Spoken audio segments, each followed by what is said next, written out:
C'est l'affaire de quelques centaines de mètres à peine. Au gré des négociations entre Bakou et Erevan sur la délimitation de leurs frontières communes, les maisons de ces Arméniens et leurs terres agricoles ont basculé côté azerbaïdjanais. Là, il y a la frontière. Ils ont déplacé cette frontière vers l'intérieur du village.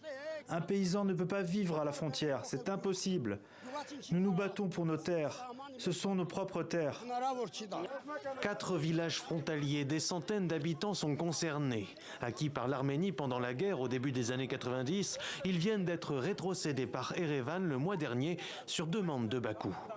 Ce processus peut être mené à une condition, que le peuple le soutienne. Pour cela, il faut que la question du changement des frontières soit soumise à un référendum et que ce ne soit pas une seule personne qui décide quoi faire.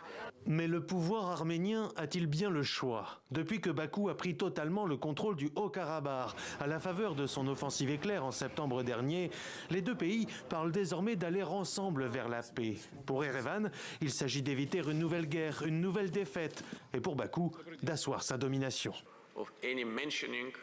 L'Arménie n'insiste plus, évidemment, sur la mention de ce que l'on appelle le Karabakh, sous quelques aspects que ce soit.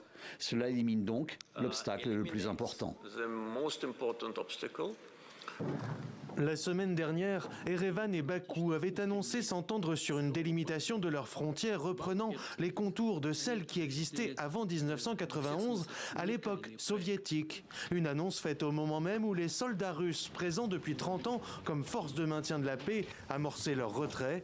Ils devraient être remplacés par des gardes-frontières des deux pays.